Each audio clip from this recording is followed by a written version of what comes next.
Shane Kilkelly. And I'm Kyle Thompson. And you're listening to General Intellect Unit, the podcast of the cybernetic Marxists.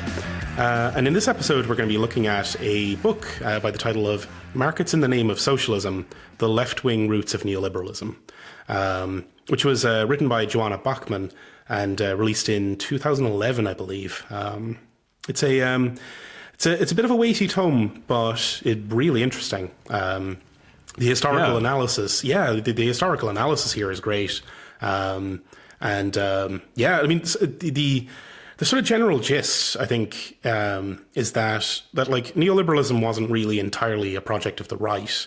The right instead co-opted ideas or hijacked ideas from a decades-long dialogue that was going on between economists on both sides of the Iron Curtain, and lifting pretty heavily from actual kind of like market socialist experiments that were going on in Yugoslavia and Hungary and the sort of the East Bloc in general. This is fascinating stuff. Yeah, it's really interesting, the sort of scope that she has, and also the just the sort of unique perspective she brings because of her experience going to be an exchange student in the East Bloc before the collapse of communism, right? And that sort of perspective that she got, when she went there expecting to get an introduction to Marxism, but actually ended up like talking to all these free marketeer economists, right?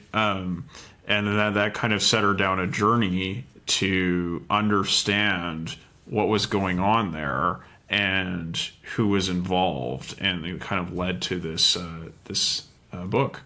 Yeah, and it's a history that's not really like widely written about or discussed elsewhere. This seems to be like actually kind of novel sort of research or like kind of novel packaging of this of these ideas together. Especially because she did a number of interviews for this book, which were largely off the record in the sense that the names were not included because there are. There's apparently a lot of suspicion on the part of economists of any kind of interviews or personal data that could be used to either defame or sort of like incriminate them. And so she actually did a lot of sort of like world traveling, talking to all these different people from different countries about what was going on. And I think that's quite valuable as like a matter of historical record, even if we're not really sure exactly where these sources are coming from. Yeah, definitely. And like, I think this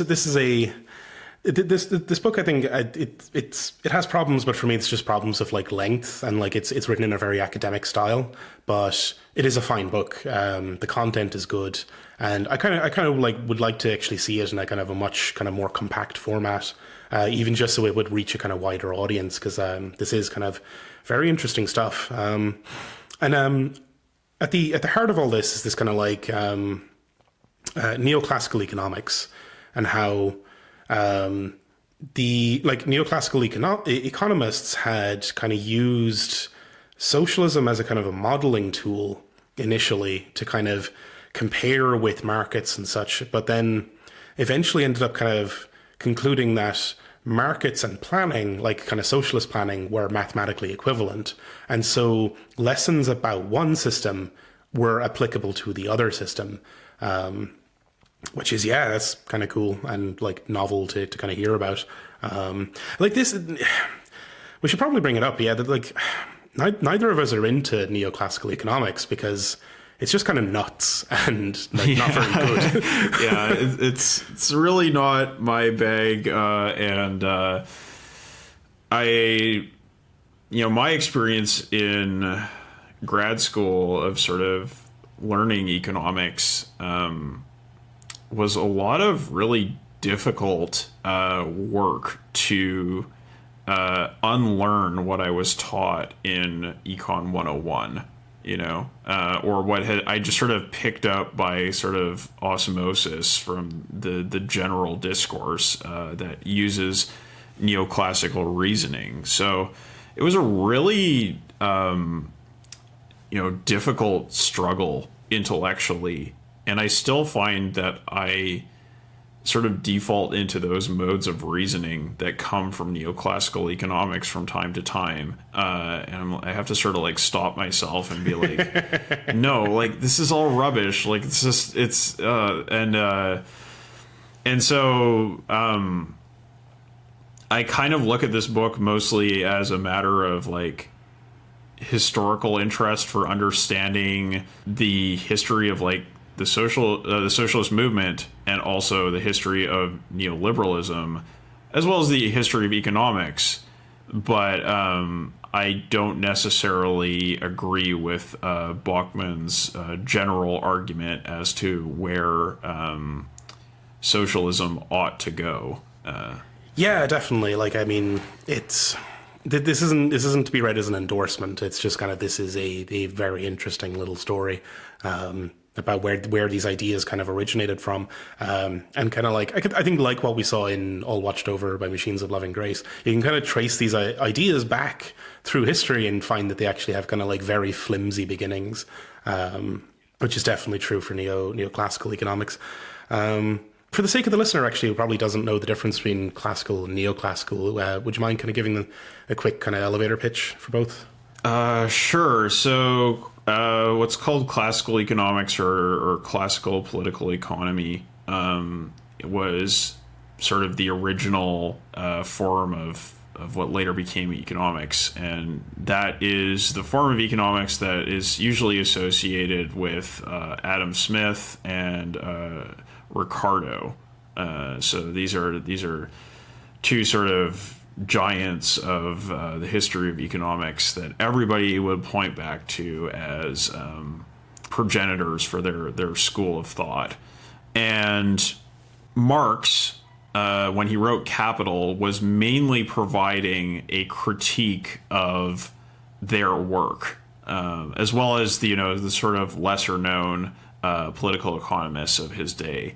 But he was kind of carrying on their work and critiquing it at the same time. And what we often see as characteristic of classical political economy is a focus on the labor theory of value as the sort of core of understanding, like the unit that stands at the center of the whole system.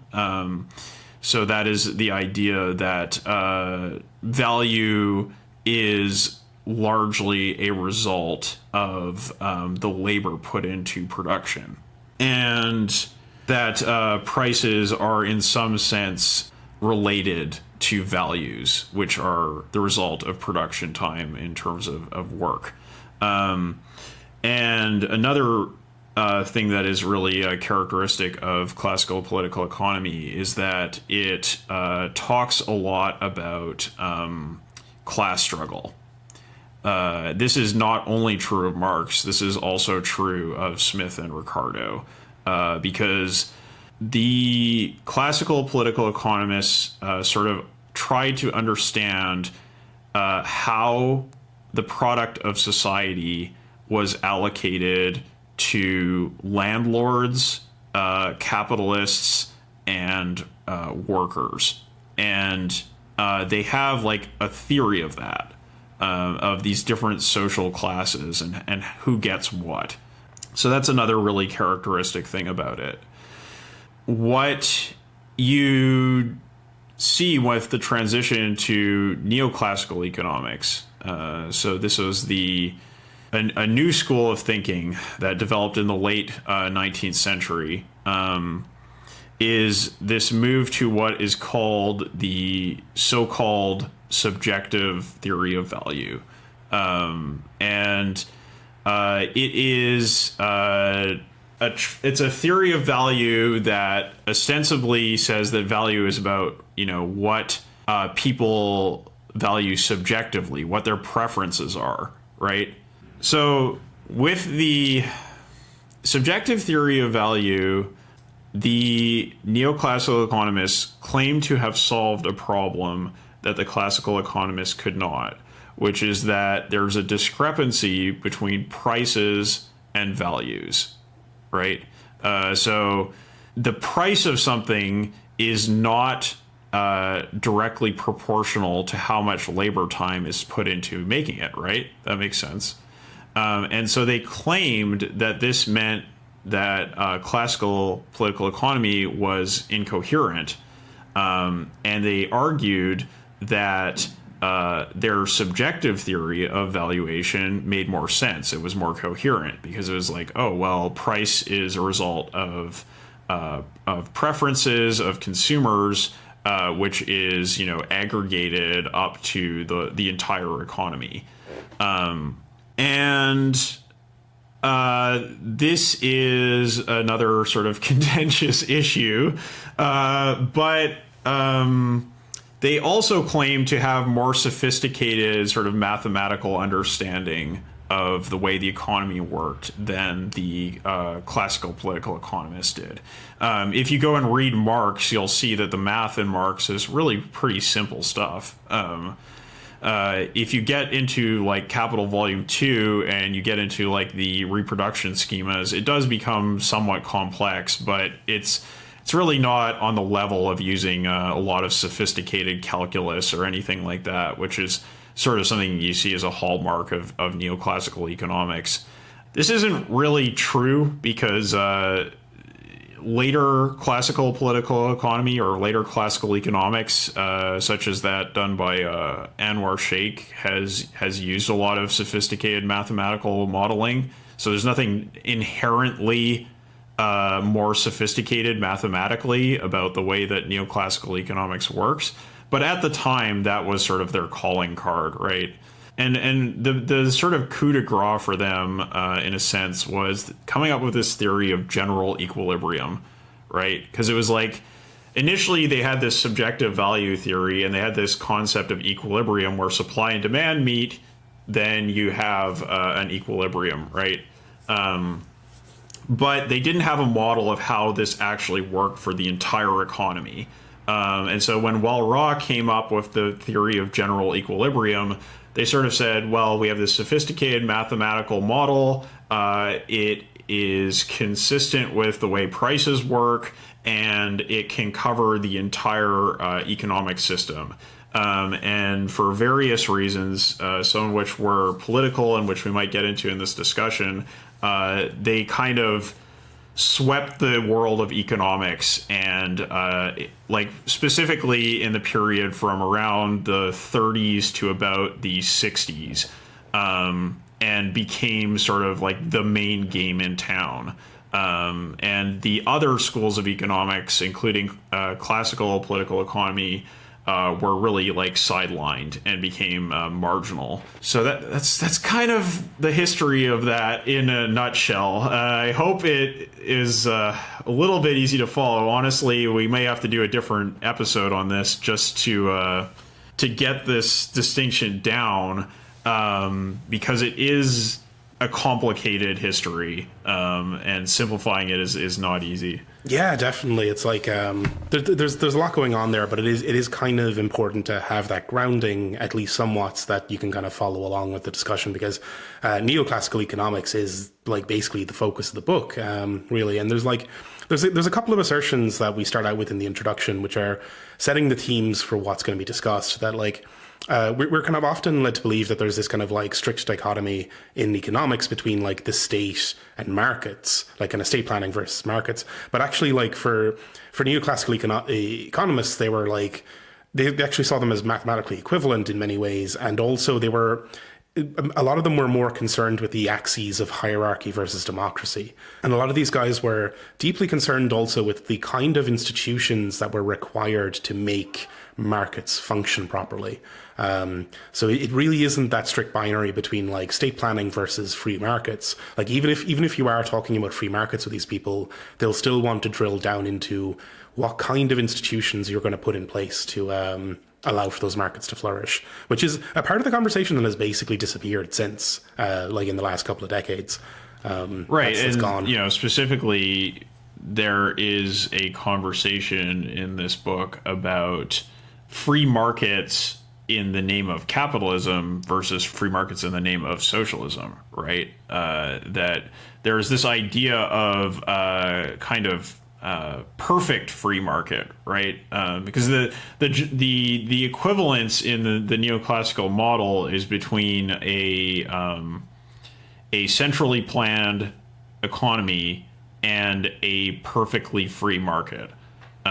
Those are considered to be equivalent to one another, because, well, the way the free market works in the neoclassical model is that, I mean, on the one hand, it's a mathematical model, so it could be mathematically equivalent to what is described as central planning, and often neoclassical economists would reason about the way the market worked by starting from a position of reasoning about central planning, right?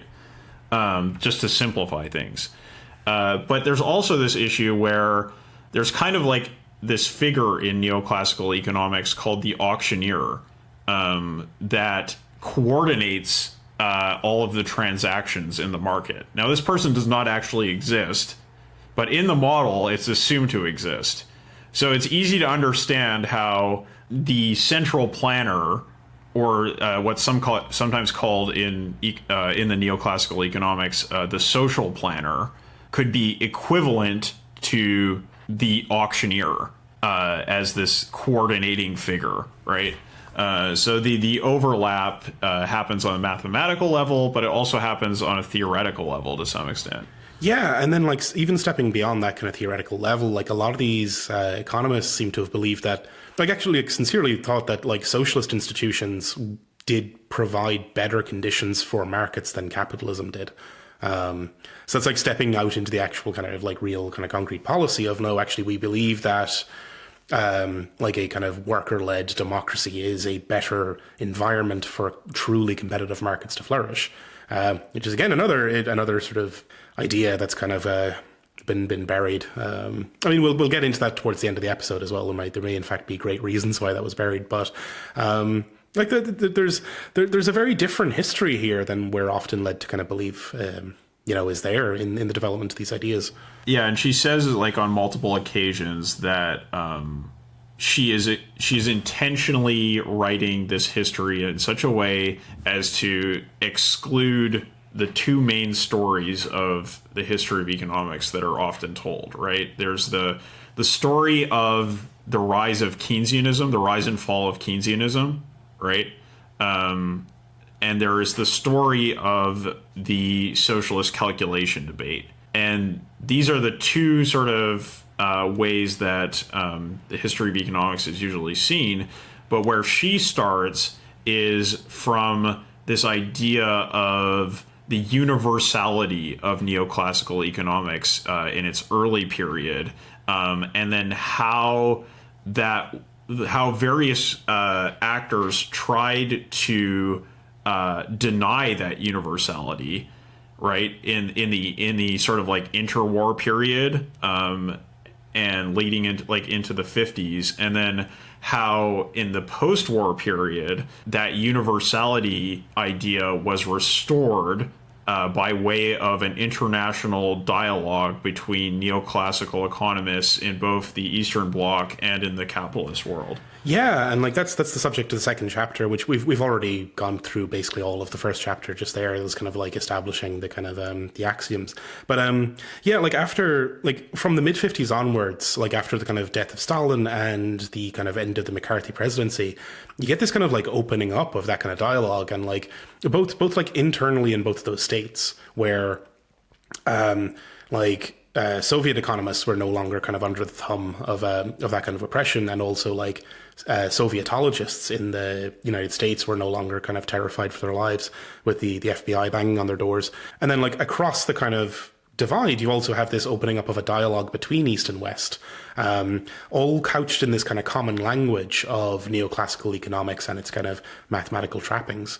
Yes, yes. we saw how this opening up worked in terms of cybernetics in the Soviet Union in Red Plenty, but the dialogue that was happening was a broader one that also involved, Sovietology and neoclassical economics, and a lot of sort of cross-border communication that was starting, and which these economists used to both construct like a sort of universal language for communicating with each other, but also for improving their own position within their countries.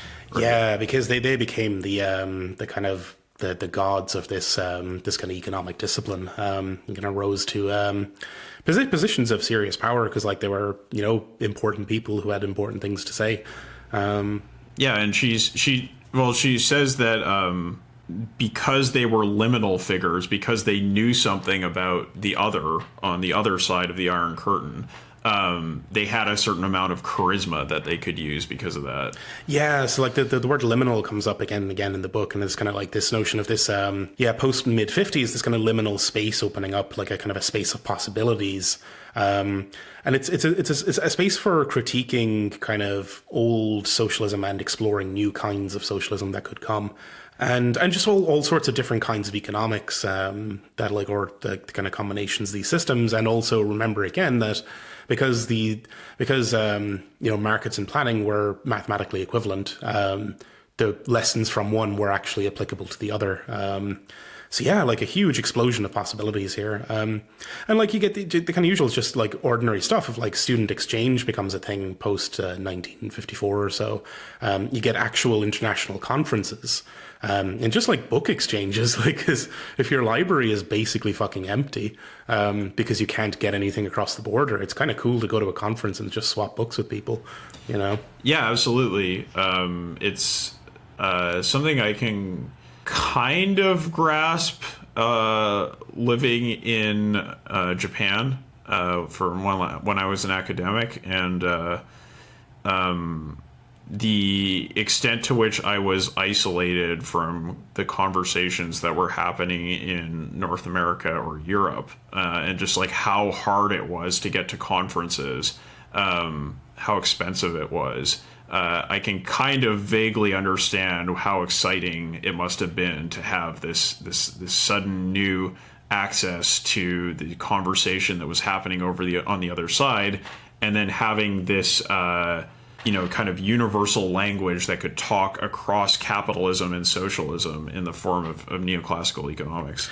Yeah, and like there's a kind of a fun little anecdote here as well about like for a conference, the Soviets send their planners, but the Americans send representatives from IBM because they recognize that the internal planning structure of a corporation was relevant to the Soviet planning apparatus. And it's fine. There's just it's not even that there's an isomorphism between these two things. They just are the same thing, right? Like it's planning in both cases. That gives you an idea of the kind of collaboration that was going on here and the kind of opening up of possibilities. And it kind of turned out that like both sides had a lot in common. Like in some cases they had like discovered the same techniques in parallel. Like our buddy Kantorovich from Red Plenty had an equivalent in Koopmans from the West, and like when they got to actually exchanging letters, they found they had both invented linear programming at approximately the same time, independently. And also, I think there's an important point here as well that like in both the West and the East, like there was this kind of new critique of kind of the status quo, like kind of the new Soviet leaders were like openly criticizing Stalinism. And in the West, like in the 60s, like US culture changed as well and kind of opening up this critique of the government and its foreign policy. So there's again this like thing of like finally being able to breathe and finally being able to actually criticize things that were kind of shitty and have this international dialogue about all of that and start to explore these new spaces. It reads really well. It's like a very compelling sort of story of how that went down. But like chapter 3 then brings us on to Neoclassical Economics and Yugoslav Socialism, which is kind of a really interesting kind of story that like probably no one has ever heard. Where like Yugoslavia was ejected basically from the kind of the central planning bit of the Soviet Union, the kind of like East Bloc, and they actually set up this kind of like decentralized, like worker-led market socialism, which was like highly experimental and cutting edge for the time.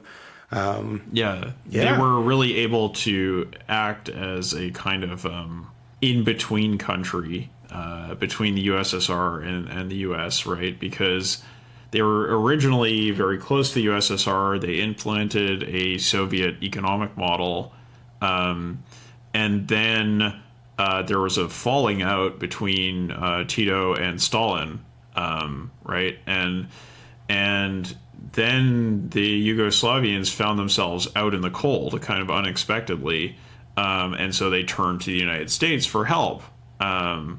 And because the U.S. was sort of, lending them money, and they were starting to develop sort of cultural and academic ties and financial ties with the West, well, at various periods, sort of getting closer again to the Eastern Bloc, they were able to develop this social model that was really distinct from both the American one and the Soviet one. Yeah, like it was really cool. Like, cause like to give a bit of a rundown, we're talking like a decentralizing the economy away from like state control, creating like worker ownership kind of through these workers' councils, kind of eventually getting into this like social ownership of the means of production, like explicitly opposed to state ownership. And markets, like just expanding the role of markets so that you would have these like worker-directed firms competing on this open market as a model for socialism. The ideology here was that, in some places, Marx talks about how after the revolution, the establishment of socialism, you'll move towards kind of communism, right? And there will be a withering away of the state. Right, the state will wither away, and this was interpreted by these economists and the leadership of the Soviet or of Yugoslavia as the state's role getting smaller and worker-owned cooperatives becoming a more and more important part of social life. Yeah, the kind of I think they used limited sort of planning, but like to sketch the outlines of the economy, and then the kind of firms independently would compete in the market to meet the plan. So there was those elements of planning left, but this was I think like you'd mentioned that like because they were out in the cold, they were kind of in this in between kind of space where they ended up kind of as like leaders of this non-aligned movement of kind of like I suppose what you would call third world countries who were in a kind of like a state of development, and this basically like this model ended up being taken very seriously and like a lot of getting a lot of attention from the international community as a model for development of non-aligned or third world countries. You'd like the big institutions here like IMF, United Nations, World Bank and such, like really looking at this with intense interest and starting to develop policy, like kind of and recommendations for nations to actually kind of do this same thing.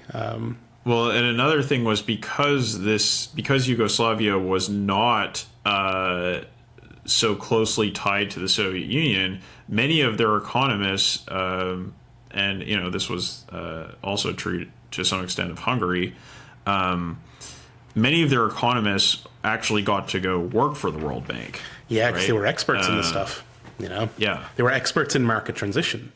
Having transitioned from the kind of Stalinist planned economy into this kind of market situation. So like there were plenty of Yugoslavs at these institutions giving their advice.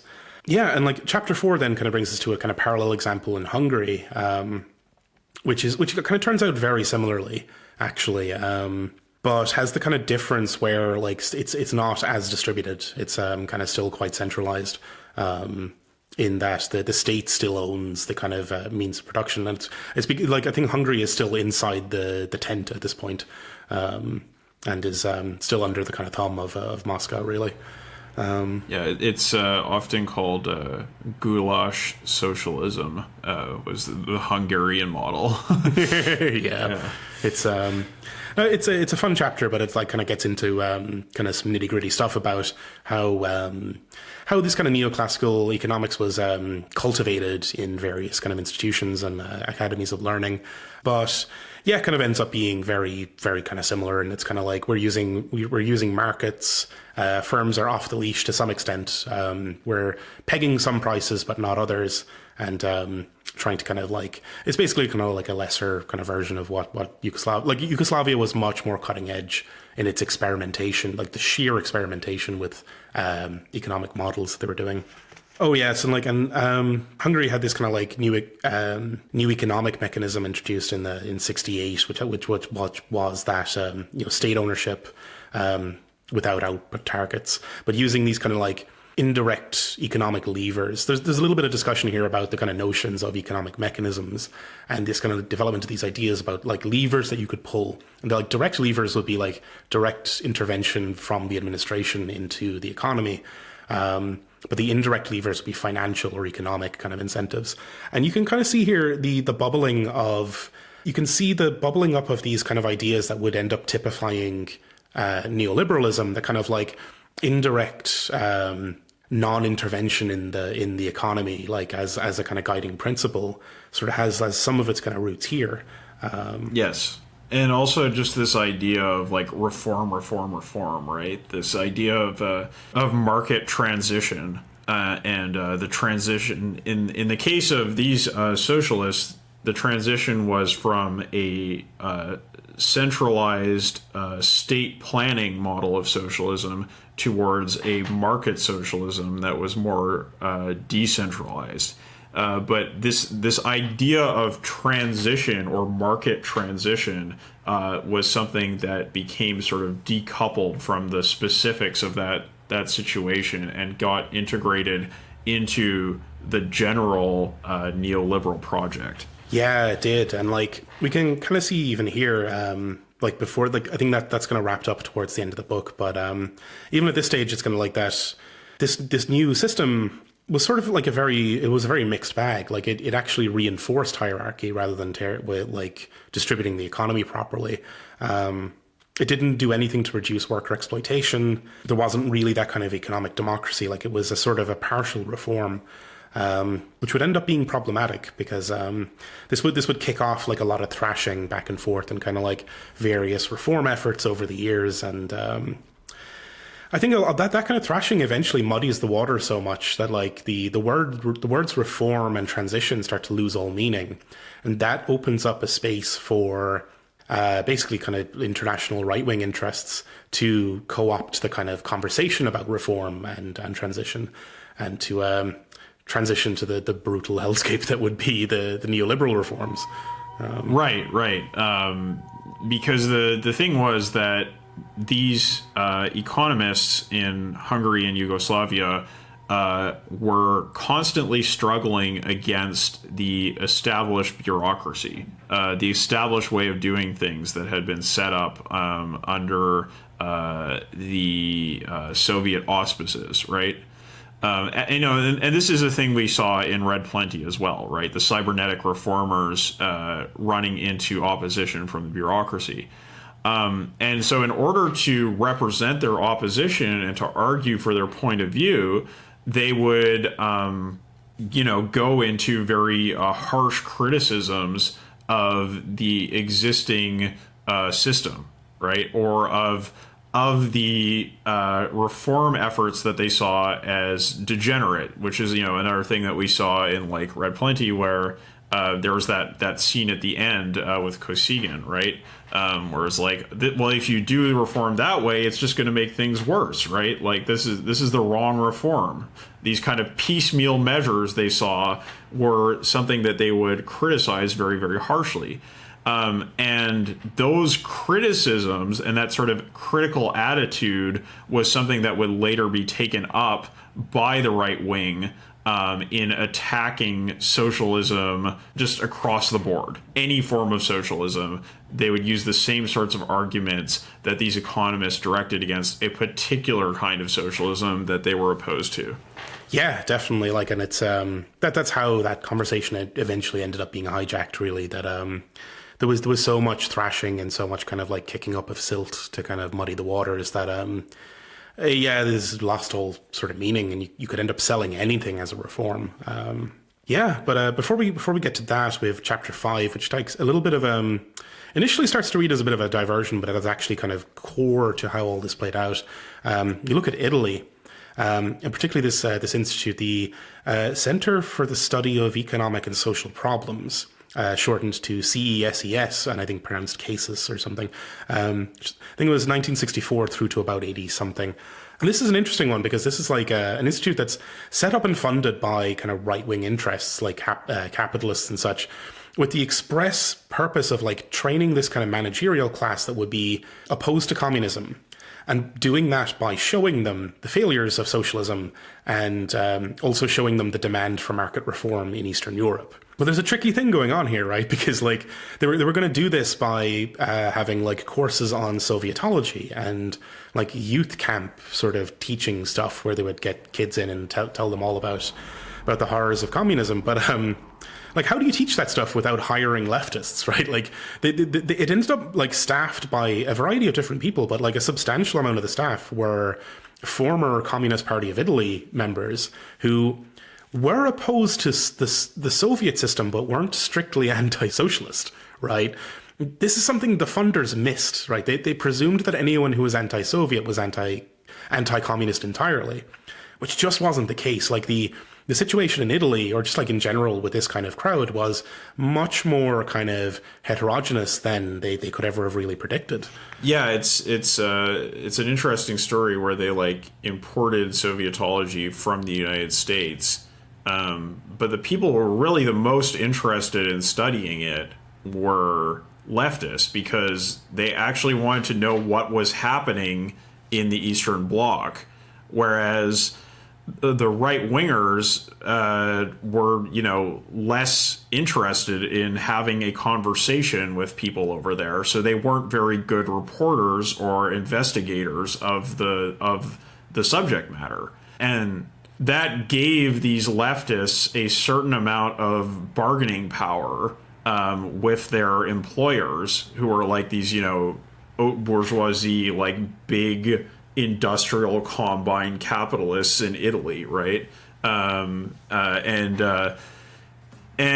so they had a certain amount of like relative autonomy, right? Like they were able to leverage their academic credentials to create a space for what they attempted to create, and that was a empirically based and sort of fair-minded evaluation of socialism that actually engaged in dialogue with people across the border.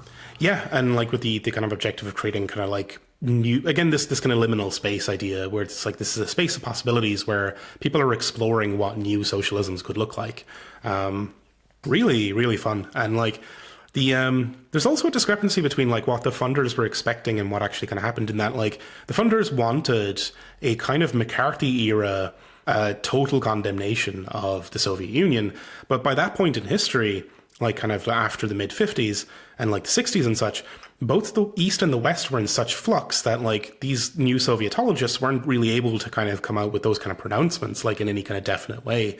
They were instead abandoning the old kind of like totalitarian model. It's something we kind of missed out on a bit with like that early Sovietology, like because the practitioners were so afraid of the American state, they felt the need to like make this big dog and pony show about like denouncing the Soviet Union. So that's where you get this like big mess about like, the totalitarian nature of it.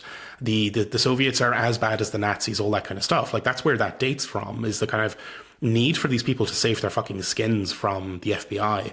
But the funders of this institution were expecting the same, right? Like they were expecting more of the same, but they actually found that these were people who were engaged in actually serious study about two societies that were in flux at that moment instead. And it was like highly disappointing for the funders.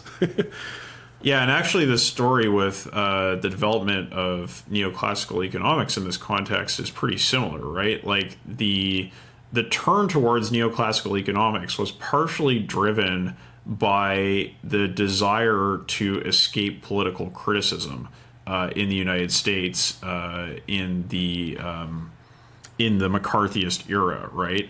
And because neoclassical economics, in the way it was created, was so mathematically opaque, and because it did involve a lot of sophisticated mathematics that could be used in the U.S. military for logistical purposes, it became advantageous to study neoclassical economics. And so there was this way in which both Sovietology and neoclassical economics were shaped by that post-World War II McCarthyist era and the political pressures that were put on scholars. And then both of these things became a medium or a way for scholars to talk across borders and to have a dialogue and to participate in the intellectual opening up of the 60s. Mm-hmm. Yeah, it's there's distinct parallels there with this, and yeah, just like the conservatives here are playing catch up, right? Like to what's actually happening in both. Yeah, cases. it's great when they talk about how Milton Friedman came over to talk to them, and they just sort of like used his ignorance of the local situation to like pass it off as though they were all on board with the neoliberal agenda, right? With the Mount Pelerin kind of agenda, right? And they just kind of like pulled one over on him. It's kind of a fun story. But no, it's great. And like there's one kind of really fun kind of bit like before it kind of moves on to the next chapter with like these youth training seminars where they would get kids, some dipshit fucking kids from wherever, and bring them to Italy and tell them all about the communism and such. But like their curriculum was all like Marxism, Leninism, and Maoist theory and such like that. And what it ended up doing was turning the kids into Maoist third worldists instead of like indoctrinating them against fucking communism. It's like, yeah, this is backfired badly. I think it's quite interesting because like, in a sense, the program was successful in creating the managers that the industrialists wanted, right? Like they weren't necessarily always right wing. They often went to the left. But many of them did go on to occupy managerial jobs in the Italian state or in like international governance institutions. So, it's really, there's a lot of ironies here because, there's that relative autonomy we talk about and like how, they were able to do sort of like innovative socialist research. And then they were also able to kind of indoctrinate young people into left-wing doctrine, right? But the further irony was that in the end, this whole episode actually did end up benefiting the neoliberals and the right wing. As we know, they got what they wanted eventually, right? Like, yeah, that's the point where relative autonomy is relative, right? Mm-hmm. Yeah. No, it's great. That's a fun little chapter. It's kind of like I liked that one because it was like I don't know, like a little bit of comic relief in between some pretty hefty sort of chapters on the Yugoslav and Hungarian examples and the kind of the stuff we're going to get onto with this kind of like chapter 6, which is a bit of a monster, and like it's titled Market Socialism or Capitalism. And what the author's going to do here is like bring us from the 70s up to about 1989. And try to explain what actually kind of led to those events.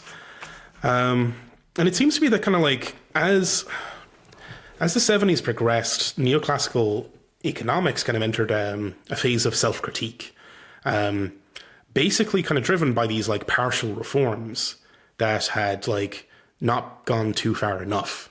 And, you know, economists had then like turned in on themselves a bit and started critiquing their own techniques and tools.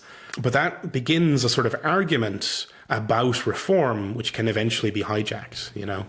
Yeah, the sort of the failings of the reform movement did help to both problematize neoclassical economics as a model for reform, and problematize sort of like the entire situation that these countries were in. Like there's a really distinct sense in this chapter of like all coordinates sort of being lost, and like just like the things that you think are reality slipping away, just like everything becoming everything, this sort of chaos of concepts that are all equivalent because they're all, like they have that mathematical equivalence, and then that starts to like bleed through into the general conceptual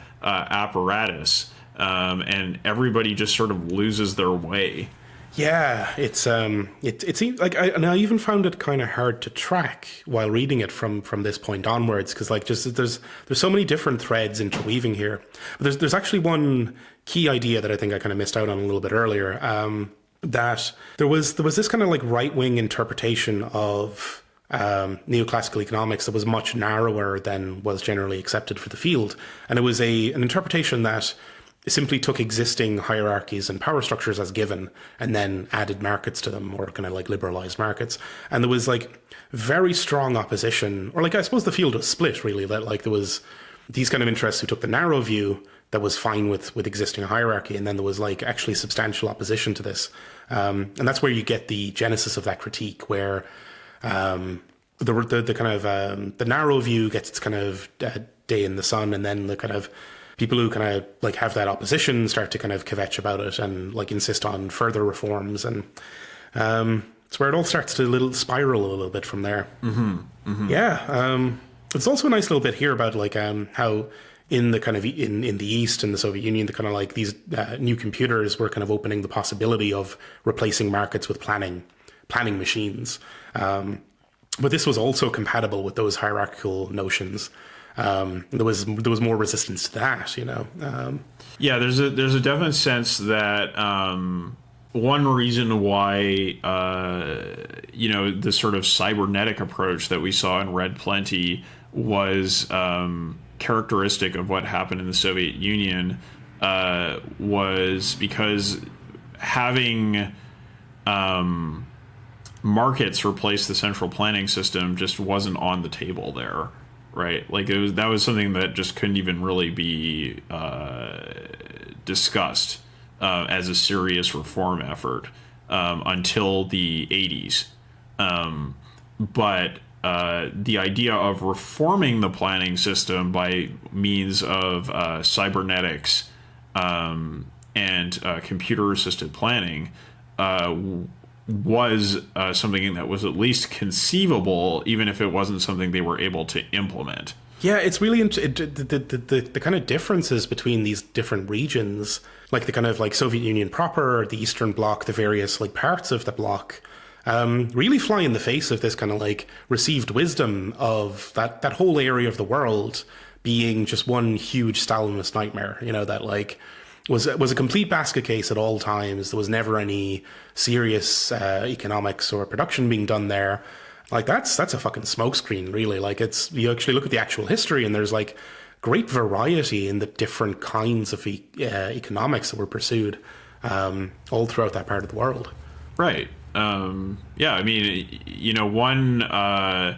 This isn't part of the book, but one of the consequences of the collapse of socialism was that the people who studied some of this stuff ended up actually going on to create a school of economics called the Varieties of Capitalism School. And it sort of took that approach to breaking down a monolithic understanding of socialism and applied it to research into capitalism, and kind of like looked at like how different capitalisms have different characteristics. So it's kind of an interesting outcome of the way this all played out. Although I don't think it really had much in the way of revolutionary or liberatory impact. No. It's more of a curiosity, but hey. But yeah, so like we get kind of walked through an example of this kind of problem in Hungary, like with this kind of sort of partial reforms that were implemented, and then the kind of like Hungarian economists being critical of those same kind of reforms that were like didn't go far enough really, and you get kind of this like criticism of even the kind of assumptions. Like I think this guy Kornai goes really kind of nuts on like denouncing neoclassical economics as being unfit for reform work, that it's too abstract, it doesn't actually describe a real economy. Yeah, and he wrote a book called Anti-Equilibrium, which is pretty interesting for a neoclassical economist to do. And as far as I understand, he kind of later in his life kind of came back to God, so to speak, repented for his apostasy and accepted that really the neoclassical model did at least provide an ideal to work towards. But in this period of time, he was really doing some sort of cutting edge work with trying to grapple with the inadequacies of neoclassical economics and trying to sort of forge a different understanding that could be used for reform. And he and others were kind of pushing for these further reforms to like actually kind of commit to like really competitive markets and actual social ownership and so on. But this was playing out across the whole East Bloc as well. This kind of like crisis reform, backlash, further reform kind of cycle. Yeah, but then like 82 Hungarian workers are given the right to create kind of work partnerships with these kind of like semi-autonomous subcontracting units, which are kind of interesting. And like they also kind of establish these like enterprise councils. Or no, it's like that the councils are able to appoint a director that would be able to kind of actually direct the kind of firm, like in terms of like deciding its fate. So you got more sort of experimentation with different kind of forms of control and ownership here. Right. Yeah, there's this kind of idea that like they needed to separate control from ownership.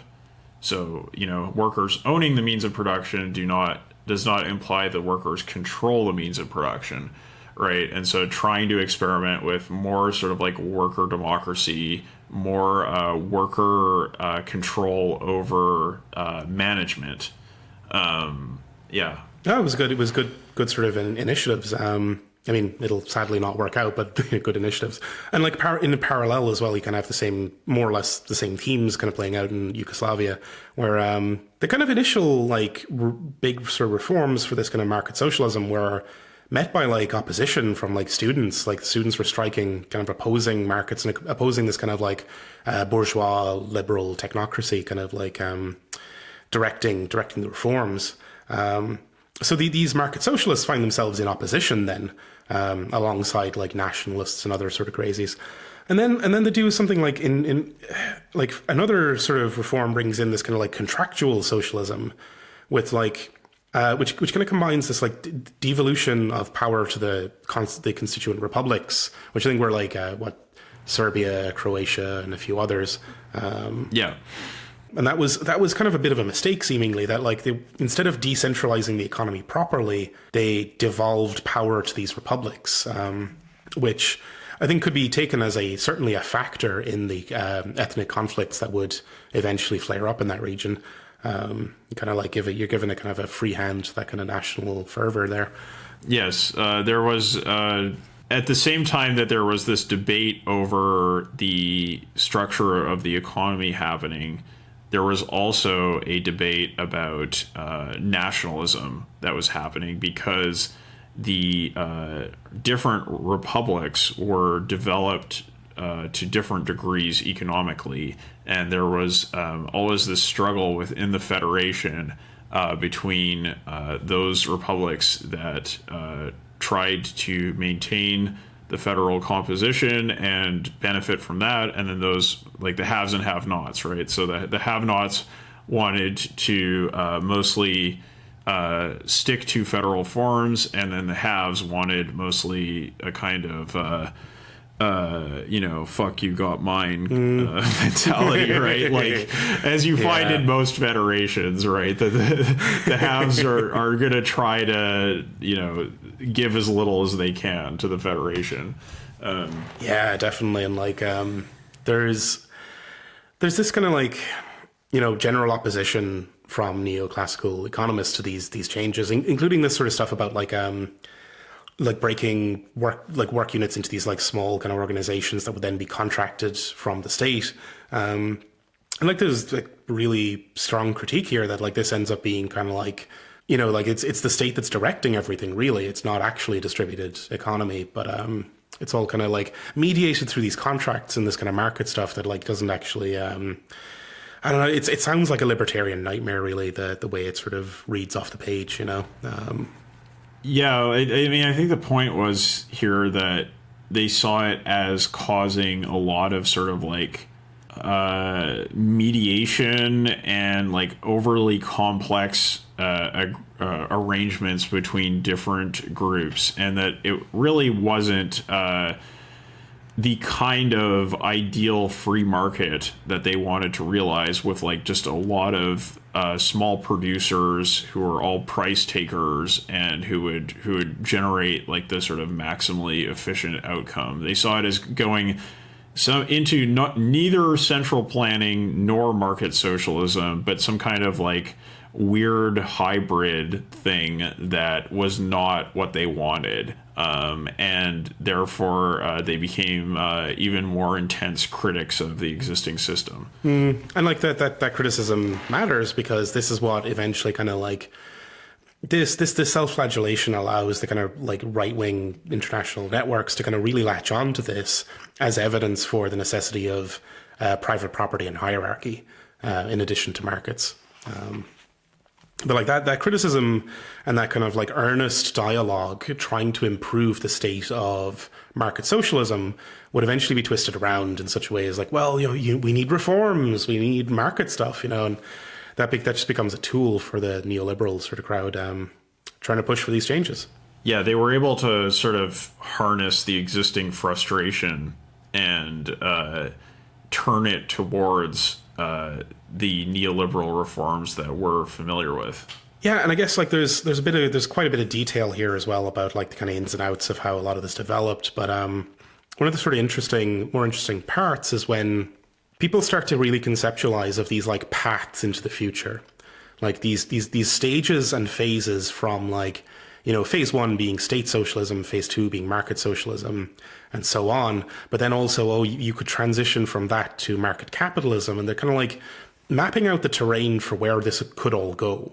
Because like there's this fever building and this kind of like appetite for change and reform, but not that much consensus. Well, some consensus, but like it's not exactly a settled question as to where it's going to go. It seems that like for a majority, like it's seemingly at least in that kind of East Bloc, the majority actually wanted the market socialism. Like, yeah, I mean, given the option, people generally were more in favor of this idea of small ownership by cooperatives, and sort of this idea that neoliberals often appeal to of like everybody having like an ownership society, right? That was something that people found appealing in these countries, and as a reaction to the sort of problems of state bureaucracy that they were running into, and under the influence of these reformers. but they envisioned the ownership society as being the ownership of like social property in terms of cooperatives, and not the ownership society in the sense of a few small businesses here and there, and then just like, you know, a bunch of 1%ers owning everything, right? Well, it's again the importance of institutions, right? Like it's not just a question of, do you have a centralized state planning sort of organization, or is it a market? The institutions of ownership and of social structure matter enormously. Like, yeah, and it's something that kind of escapes them eventually. But like, there's also this kind of notion of kind of coming in here of like there being various like Pareto optima in a system, and you might be in one stable orbit, but like it would be possible to transition to a different optimum with some like directed effort. And this is kind of a nice kind of like thing of like, we're going to like plan this change that transitions us from this state to this other stable state, which is kind of very contrary to the kind of usual conception of like radical change as being some kind of anarchic, unplanned, completely mad sort of endeavor. Like this was these like economies were like, no, we are in this stable state, which we have established isn't maybe optimal. Like it's not, it's a stable condition, but it's not the best one. We've identified this other condition that we could be in, and now we're going to enact this plan that pushes us out of this orbit and into the other one. Yeah, that's cool. Yeah, that is. Yeah. I mean, it's an interesting idea. In the sense that like they developed this idea of like a general sort of possibility space and moving from one system to another system. However, it's maybe important to sort of mention what Pareto optimality is, which is when we think about optimums, and you know, we talk about optimization, people generally think it's like to get to the best outcome, and Pareto optimality is it's an optimum within a certain set of local conditions, right? Where you can't change the allocation of resources within the system without somebody being worse off, right? That's what a Pareto optimum is. So that doesn't mean it's a global optimum according to some criterion, right? And that means that you can have different arrangements that are Pareto optimal without being optimal in any kind of absolute sense. And that's where you get the idea that like, oh, we can switch from one to another. Yeah. And the switch would involve some kind of like some kind of reform, and then maybe like a compensatory sort of measure to redistribute wealth or just kind of shift things around. Because like, yeah, if you're in one of these optimal spaces, it's kind of like, well, you can't change it without making someone worse off, but then you can hop to a different orbit, which maybe in the immediate term changes things a little bit around, but then you just kind of shuffle the deck chairs around and it all works out fine again. But it's a planned thing, right? This is like a deliberate design of an economy, which I find really cool. Yeah, and the issue maybe is that it creates a sort of deceptive belief in how easy these transitions are. Yeah, that too, certainly. But this is technocracy, really, isn't it? Like that it's the kind of playing with the economy as if it were some object that could be tweaked and turned around. I mean, it's like doing A/B testing for UX, right? Like it's that kind of mentality.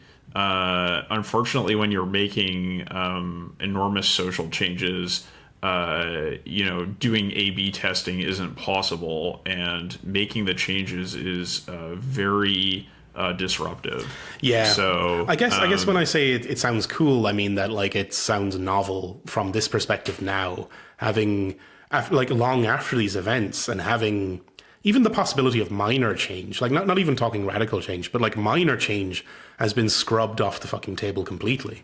Exactly. The thing that is really interesting about this situation is that, maybe because there have been so many reform efforts in these countries that had been only sort of like marginally successful or had been frustrated, there was a sort of way in which people became accustomed to reform as a way of life, or a thing that was happening all the time. There's this constant sort of like tinkering that was happening with the social system.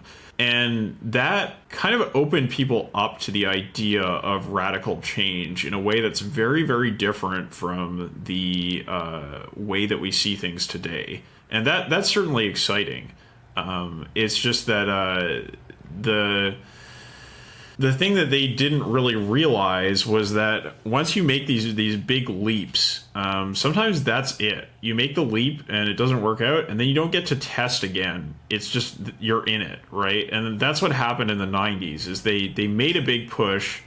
There was a lot of enthusiasm about it because people had been pushing for reform, and they were kind of used to the idea of reform, and they had this intellectual framework of moving from Pareto optimum to Pareto optimum.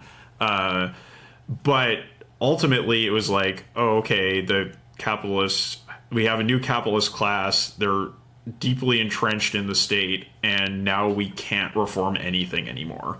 And that's it. Yeah. So that kind of does bring us on to the last chapter. Kind of the post-1989 landscape there, which is like, so 1989 with like a serious instability in the East Bloc and in the Soviet Union, and the Berlin Wall came down, which put a kind of stop to a lot of these kind of dreams of like continuing reforms into and towards market communism. And yeah, instead in like 1990, you had Poland being the first of the Eastern countries to undergo this shock therapy, which is basically just austerity and liberalization and privatization. The kind of classic neoliberal shit that we're all so sick of at this point. Yeah, and this was drawing on the idea of transition that had been developed in neoclassical economics over all these years, but applying it in such a way as to create a rigidly hierarchical system that developed a new capitalism through basically stealing everybody's property and giving it to cronies of the people in power. Yeah, completely contrary to the kind of liberal rhetoric and all this kind of stuff. What did I give? And again, there's this thing of the libertarianism requires this kind of strong state to guarantee property rights, but it's a kind of a contradiction that's never really acknowledged. And there's a very, very similar theme here that in the name of this liberalization, it created this a horribly authoritarian state and kind of re-centralized what had been distributed ownership, re-centralized it in this very Stalinist kind of way in order to sell it off. It's just looting, really. There was situations where they would socialize the means of production in the sense that they gave people vouchers to own shares in their companies. But because of all the social chaos that was happening, those vouchers tended to get sold for a song, and then that just led to the concentration of power and wealth in a tiny elite that was connected to the state, and it's actually quite reminiscent of what happened in the aftermath of the French Revolution, where at the end of the revolution, the church had been dispossessed, but otherwise it was kind of all the same families that got all the property back. And so, yeah, this is something that's not unprecedented. And if anybody ever makes a suggestion to you, some libertarian comes up to you and is like, well, what if we just, gave everybody vouchers? No, just don't listen to it. It's bullshit. It doesn't work. It's all smokescreen, and yeah, just horrible shit. And there's a couple of different kind of factors that kind of allowed for this to kind of happen. This kind of hijacking of this dialogue where, partially the centrality of the social planner to these economists' kind of models meant that they saw themselves as these planning authorities, and that enabled them to some of them to pretty easily transition into this neoliberal reform of being these kind of authorities that would decide the how things would go. And then there's also just a kind of like exploitation of the ambiguity of the words like transition and reform. That like there was an appetite for reform, specifically reform into further forms of market socialism. But then you get the opportunity to just start talking about reform in the abstract and kind of like transition and markets and stuff. And it's like you can end up in a place where you think there's a lot of consensus about what's being discussed, but there actually kind of isn't. Yes. Yeah. Yeah, it was this thing where the universal dialogue, or like that universal language that neoclassical economics had come to represent, and had been sort of embedded into institutions like the World Bank, meant that there was so much common ground between the leaders of these countries and capitalist leaning economists from the West, that it was very easy for them to have a conversation and speak in a sufficiently abstract way that it wasn't clear that they had completely different goals in mind. Yeah, that's the one. And yeah, that's the kind of thing that was mostly taken advantage of. And also the kind of like, it can't escape notice that like former kind of like staffers of these communist parties just kind of like turned tail and like sided with the kind of international capitalist elites, and kind of just sold out, decided to go where the money was. And this kind of like, now that the right and the kind of like the capitalists have the upper hand, they're able to kind of repaint the Eastern Europe and such as this kind of like mass of dumb peasants who didn't really know what they were doing, a blank slate that was embracing capitalism, and to just basically erase all of that history of like these serious economic work that was being done in that region. It's like roughly the level of sophisticated understanding that was taken into invading Iraq. Yeah, more or less. Like this is the old playbook. Yeah, they're all oppressed and they all want to be Americans. Okay, let's just go kill a bunch of people. Great. Yeah, and I mean, it wasn't a armed invasion, but nevertheless, the results were so catastrophic that it did mean many people died. Yeah, I mean, like life expectancies fucking plummeted after these reforms. Like it's kind of like the usual story is that like people were starving to death under socialism and then the capitalists came in and saved them all, but actually like people's lives shortened substantially under capitalism compared to where they were previously under socialism. And it's like so much of this shit is just I keep using the word, but smokescreen. Like it is just like actually not factual. Like it's just ideological stuff that's propagated by, like, it's like, yeah, I suppose like the victor, gets to write fucking history, I suppose, like, and it's this neoliberal shit is hegemonic, and they kind of get to write history as they please, except it's nonsense, and we have an actual history, a well-researched one. And I mean, I think that's part of where the value is in reading this book, is to say like, well, actually, the situation there was a lot more sophisticated and a lot more complex than most of our accounts of what was happening, which was basically just like, there's bread lines and there's a wall and they shoot people a lot and everybody's really unhappy and they want to be capitalists. So yeah, and there's actually one little bit I want to highlight before the end of that chapter, that like the neoliberal reformers were posing this choice between order and disorder, and kind of erasing that region's entire sort of movement for participatory economic democracy. And like that choice again between order and disorder, that like they are the kind of salvation angels that are coming to give you order and save you from disorder, is the same kind of disingenuous shit that you still get out of these kind of third way assholes even today. Yeah, and it's really telling. Like, there's one point in this chapter, I think, where she says that one of the justifications for why they destroyed all the cooperatives was because they were quote unquote inefficient. But really, what that came down to was like some flimsy sort of economic theories that were mainly backed up by the idea that workers are not the right sort of people to be managing things. So really what it was about was class hatred and class war. And that's like that. Yeah, that's a really key point that like as much as these kind of technocratic sort of liberal types will tell you that they are non-ideological, they're just trying to do the most sensible thing, like it's all kind of in the spreadsheets for them. What they actually do is they swoop in and carry out this kind of like ideologically based sort of like open warfare against people they deem to be inferior. Because like to those people from like for the kind of international kind of capitalist right, ordinary Serbs and Croats were the wrong kind of people to have access to the means of production, right? Like it's like you can't trust them. They'll just, it's like, the argument's like, oh, you can't give workers anything. They'll just spend it all on drink and prostitutes. Real Monty Burns like, shit, isn't it? Yeah. Yeah, no, absolutely. Yeah. So whenever these people claim to be non-ideological, just fucking laugh at them. It's not even worth entertaining.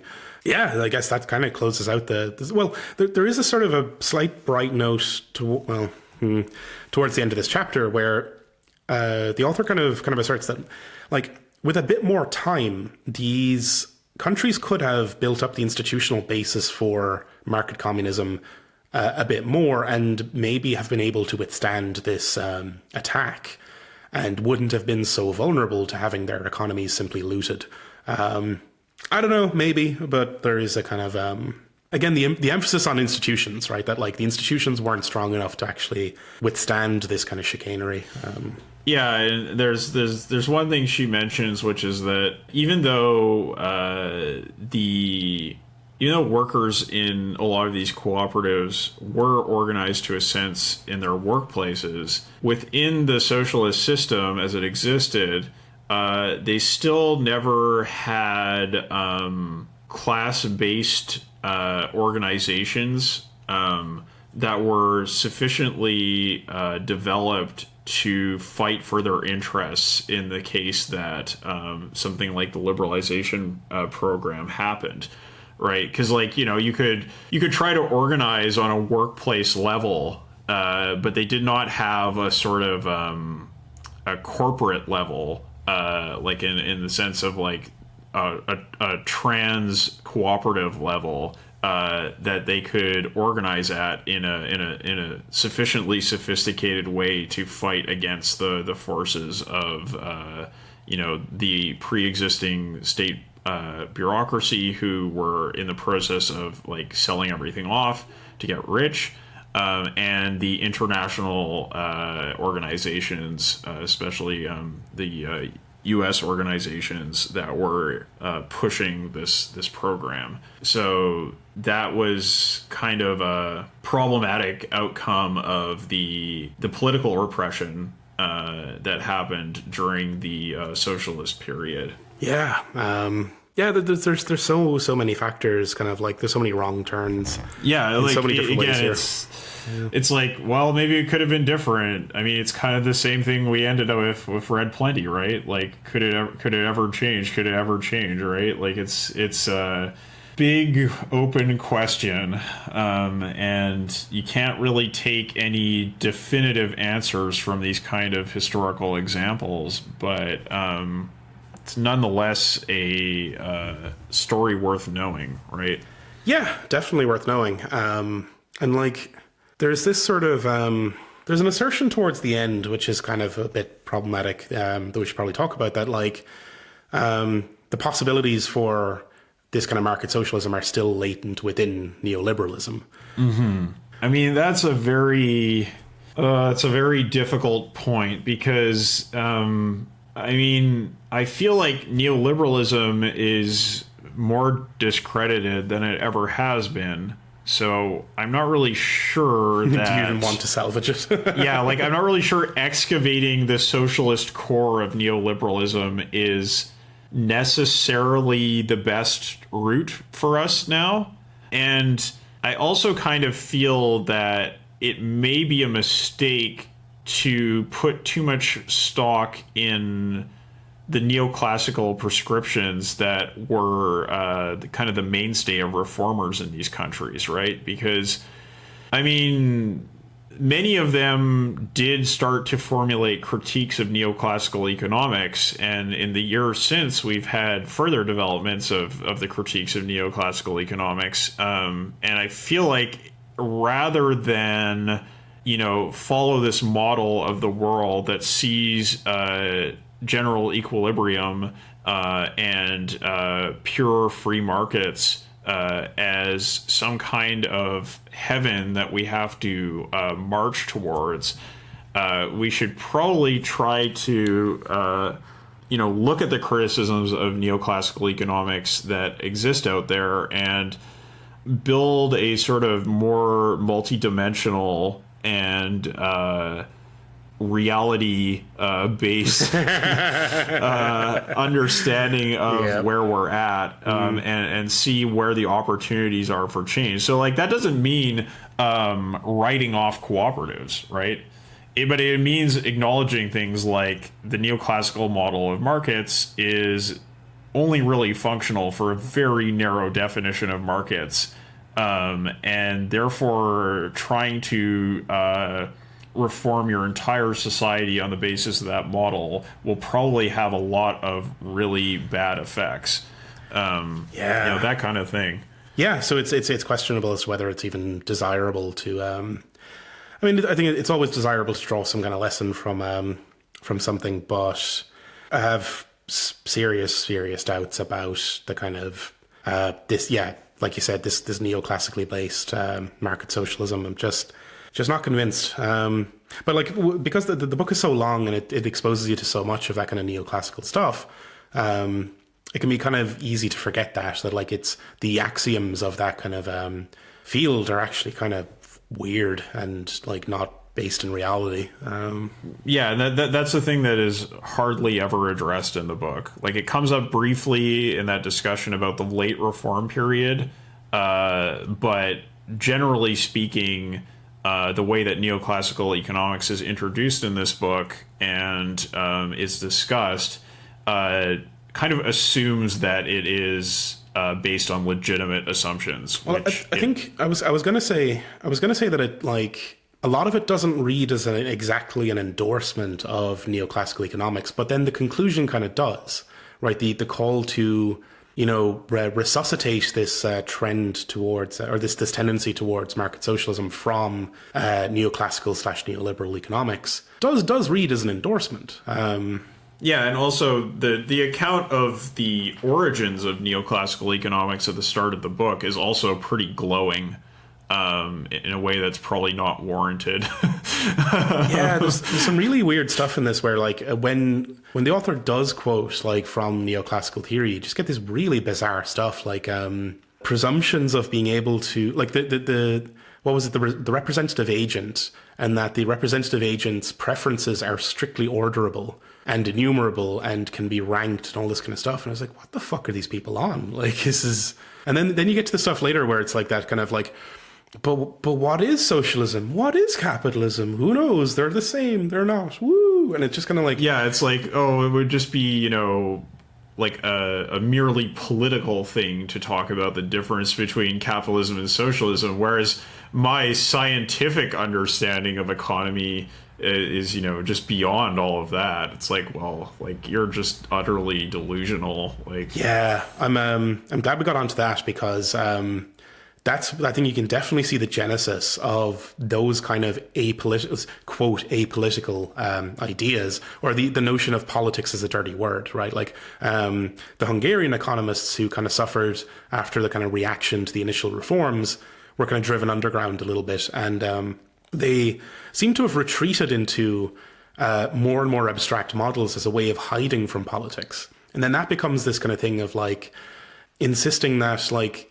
you can separate the economy from politics, and that you can run the economy as a technical thing without doing any political work. And again, it's all these shades of what we know today as the kind of neoliberal consensus, right? That kind of dumb technocracy, the disavowal of real politics, the disavowal of ideology.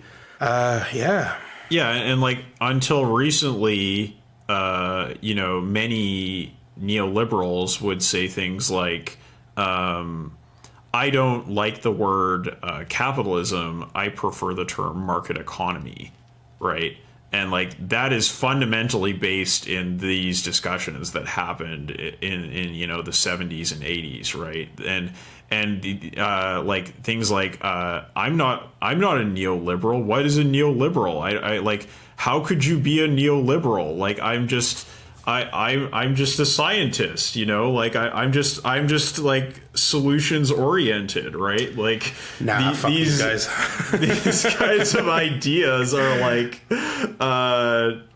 really like pretty much like the worst bits of economics, where it's like this kind of retreat into scientism and like just hiding your political agenda behind a lot of it's the disingenuity of it that fucking boils me. Yeah, right? The kind of like pretending to be neutral, all this kind of stuff that fucking gets right on my nerves. But it's I think it's a lot like what we saw with All Watched Over, where it's useful to know that these ideas do have a genesis point. Which means there was a time before they were held, right? And there will be a time after they're held. Hopefully, like there is hope there, right? Yeah, and I mean, even like that whole thing about like like I don't want to use the word capitalism, or like like I wouldn't consider myself a neoliberal or that kind of thing. Like I feel like that moment is past, and like the attack on neoliberalism has become sufficiently developed that the people accused of it have started to kind of like organize around a distinct political identity, which you could say, well, now they're organized, now they're politicized, now they're radicalized. But no, I mean it just shows that there is actually a debate. Like there's sides to the argument. Like having any space for debate and change at all is a big step forward from where we are now. And there are positive signs, right? Like there are positive signs of kind of a revival of actual politics and a like an end to the end of history, right? Like I know it's a theme we keep coming back to, but like it's all kind of relevant, right? That like for the past how many decades, we've been under the illusion that there are no alternatives. There's no hope for further development. There's no hope for change. Nothing's ever going to improve, or nobody's station in life is ever going to improve. But yeah, and I think that's the sort of core thing that we can see as different, right, in these reform periods and the discourse of these neoclassical socialists from the Eastern Bloc is that the idea that there is no alternative was very foreign to them, right? Like they were always thinking in terms of a plurality of alternatives, and so that in itself is valuable. Like that is like a real change that happened in the transition from that earlier period into the 90s, where it was where the sort of Thatcherite agenda did win out, and markets became equated with capitalism. Like insofar as Bockman separates those two, I'm in agreement with her argument. I just don't think we need to reason about markets in neoclassical terms. No, that's a dead end. Yeah, we should definitely do an episode on just thrashing neoclassical economics, because fruitful, definitely. And it is unfortunately still basically the kind of de facto style of economics, which says a lot about where we are, Yeah, I guess for me, in conclusion, this was a good read, if long. It is basically an academic work. There's lots of citations, lots of detail, so it's kind of hard to recommend a direct reading unless you happen to be into the history of economics or you have like an appetite for academic reading. It's a book that really could use a good strong edit.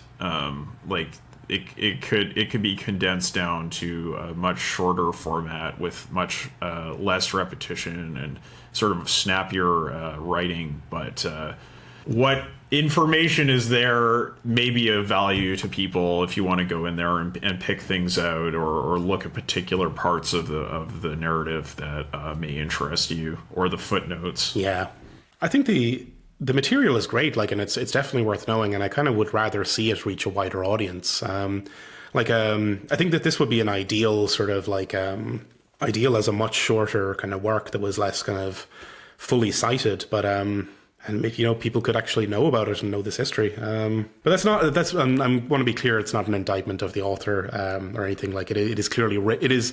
What's the thing with like films where there's like a reviewer who's like, he measures the film according to what it's trying to achieve, not like by some absolute standard. Ebert. Right, Ebert, right. Like, it's, is this film a success at what it's trying to do? And I think this book is a success at exactly what it's trying to do. So, yeah, it's good. Yeah, and hopefully we've managed on some level to get across some of the core ideas in this episode and bring that to people outside of academia. Yeah. So yeah, I hope so. Yeah. Yeah. We've skipped a lot of detail, but there's too much detail to cover in an episode. But we hit the main points. It is tricky. It is certainly tricky. Yeah, and I took a lot of notes, filled quite a few pages trying to cram it all in. But yeah, is there anything else you'd like to cover before we wrap up? No, I think we pretty much covered it. I mean, I'm always interested to hear if there's like feedback from listeners in those countries that were subject to these adjustment programs. One of the stories that really sort of still stands out for me, recently there was the anniversary of the fall of the Berlin Wall, right? That came up, and there were sort of these recollections of that event and the aftermath that were published all over the place, and one was written by a guy who went out into the East just as things were going down, and he was struck by this one scene that he walked into where you would have even just like very poor people trying to be entrepreneurs, right? Like trying to sell things, like in a very unrealistic ways, right? Like people, because like, the market for many of these countries was kind of a foreign and sort of fantastical concept. And it does show that the reform rhetoric had a lot of purchase with people down to a very popular level, right? This idea of sort of independence and like general sort of freedom and prosperity did have purchase with people. It's just that, the reality was something as sad as like basically people getting out there and running lemonade stands expecting to make a living, like so it's like really, really tragic, really sad stuff. And if people have sort of stories to share about their experiences or thoughts, we're obviously, foreign and pretty poorly informed compared to many others. Doesn't stop us from making these shows, though, does it? Yeah. At least I hope we could bring up a conversation and get people thinking about this episode of history that has largely been forgotten. Yeah. And yeah, if you want to reach out to us, we're on Twitter at GIUnitPod. We're on Facebook as General Intellect Unit. And if you've been enjoying the show, maybe think about heading on to patreon.com/General Intellect Unit and maybe throwing us a couple of bucks a month. Really helps with just expenses. Books are expensive. Beer's expensive. My kid's expensive. But no, any help at all is greatly appreciated. And who knows, maybe someday we could quit the day jobs and do this kind of stuff full time. Yes. We are our own entrepreneurs. Yeah, we can have our own podcast lemonade stand. Yes, help us in forging a new path towards our glorious socialist entrepreneurialism. Yes. Oh, wonderful. But in the meantime, we'll see you again in 2 weeks, and thanks for listening. Bye-bye. Bye.